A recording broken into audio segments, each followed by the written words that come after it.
नमस्कार दोस्तों, अगर आप या आपके परिवार में कोई डायबिटीज की दवा जैसे डापाग्लिफ्लोजिन, एम्पाग्लिफ्लोजिन, केनाग्लिफ्लोजिन या अर्टुग्लिफ्लोजिन ले रहा है और खासकर अगर मरीज 60 साल से अधिक उम्र की महिला है तो यह वीडियो आपके लिए बहुत महत्वपूर्ण है क्योंकि ये दवाइयाँ डायबिटीज, हार्ट फेल्यूर और किडनी डिजीज में काफ़ी फायदेमंद है, लेकिन कुछ मरीजों में यूरिनरी ट्रैक्ट इन्फेक्शन यानी यूटीआई का खतरा बढ़ा सकती है।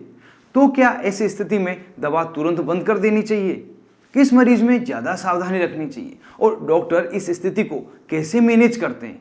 आइए सभी को आसान भाषा में समझते हैं। सबसे पहले समझते हैं SGLT2 इनहिबिटर्स क्या होते हैं।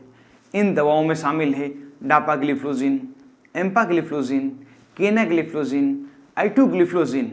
इनका काम है किडनी के माध्यम से शरीर की अतिरिक्त शुगर को यूरिन के रास्ते बाहर निकालना। इससे ब्लड शुगर कम होती है, हार्ट की सुरक्षा होती है, किडनी डिजीज बढ़ना कम हो सकती है और कई मरीजों में हॉस्पिटलाइजेशन का खतरा भी कम हो जाता है।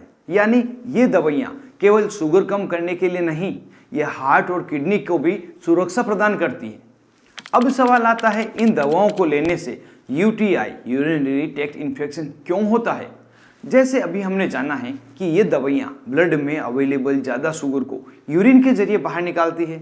इसी कारण से यूरिन में शुगर की मात्रा बढ़ जाती है तो बैक्टीरिया के बढ़ने के लिए अनुकूल वातावरण बन जाता है। हालांकि हर मरीज में यूटीआई नहीं होता, लेकिन कुछ मरीजों में इसकी रिस्क ज़्यादा हो जाती है, जैसे कि एल्डरली वुमन, मीनोपॉज के बाद की महिलाएँ, बार बार यूटीआई की हिस्ट्री जिसकी हो, जो पुअर हाइजीन रखे, कम पानी पीना, लंबे समय तक कैथेटर का लगा होना, किडनी स्टोन होना, ब्लैडर पूरी तरह खाली ना होना, कमज़ोर इम्यूनिटी होना।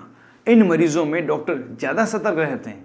अगर कोई मरीज SGLT2 इनहिबिटर ले रहा हो तो कुछ ऐसे लक्षण हैं जिन्हें बिल्कुल भी नज़रअंदाज नहीं किया जाना चाहिए, जैसे कि बार बार पेशाब आना, पेशाब करते समय जलन होना, तेज़ बदबू वाला यूरिन, पेट के निचले हिस्से में दर्द होना, हल्का बुखार आना, यूरिन में ब्लड आना आदि।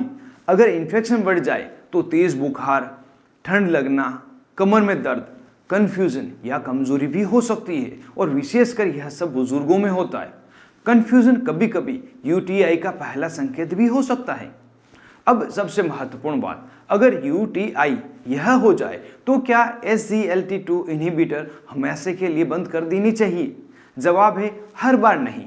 डॉक्टर सबसे पहले इन्फेक्शन की गंभीरता को देखते हैं।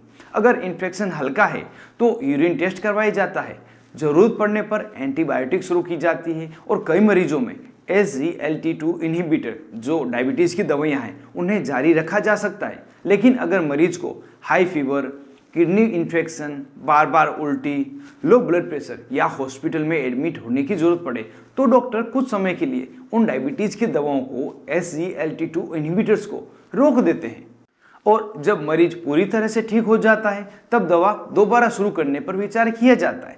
इसलिए दवा खुद से कभी भी बंद ना करें, ना ही दवा शुरू करें। अगर किसी महिला को बार बार यूटीआई हो रहा हो तो डॉक्टर कारण खोजते हैं, जैसे कि क्या शुगर कंट्रोल ठीक नहीं हो रहा है, क्या महिला पर्याप्त मात्रा में पानी नहीं पी रही है, क्या यूरिन पूरी तरह से ब्लैडर से खाली नहीं हो रहा है, क्या कोई किडनी में स्टोन है, क्या ब्लैडर की कोई समस्या है या मेनोपॉज के बाद हार्मोनल बदलाव इसकी वजह है। अगर ये कारण ठीक कर दिए जाएं तो कई मरीजों में यूटीआई की समस्या कम हो जाती है। अब जानते हैं प्रिवेंशन, यूटीआई होने से कैसे बचाव करें। सबसे पहले दिन भर पर्याप्त पानी पिए। जब तक डॉक्टर ने फ्लूइड रेस्ट्रिक्शन के लिए नहीं बताया हो आप फुल पानी पिए। यूरिन को ज़्यादा देर तक रोक कर ना रखें। पर्सनल हाइजीन का ध्यान रखें। ब्लड शुगर को अच्छी तरह से कंट्रोल करें। डॉक्टर द्वारा बताई गई फॉलोअप विजिट को कभी मिस ना करें। अगर पहले आपको यूटीआई कभी हो चुका है तो हर फॉलोअप पर इसकी जानकारी अपने डॉक्टर को जरूर दें। तो दोस्तों, SGLT2 इनहिबिटर आधुनिक डायबिटिक ट्रीटमेंट की महत्वपूर्ण दवाइयां हैं। इनसे हार्ट और किडनी दोनों को महत्वपूर्ण लाभ मिल सकते हैं, लेकिन एल्डरली महिलाओं में यूटीआई के खतरे को पहचानना, समय पर इलाज करना और सही मॉनिटरिंग करना भी उतना ही जरूरी है। याद रखिए, यूटीआई होने का मतलब यह नहीं कि हर मरीज को SGLT2 इनहिबिटर हमेशा के लिए बंद करनी पड़े। सही निर्णय मरीज की स्थिति देखकर केवल डॉक्टर ही लेते हैं। इसलिए कभी भी अपनी दवा खुद से बंद या शुरू ना करें। अगर यह वीडियो आपको उपयोगी लगा हो तो इसे अपने परिवार और डायबिटीज मरीजों के साथ जरूर शेयर करें और ऐसे ही एविडेंस बेस्ड मेडिकल जानकारी जानने के लिए आपके अपने YouTube channel learn about medicine को जरूर से सब्सक्राइब करें। धन्यवाद। Stay healthy, stay informed.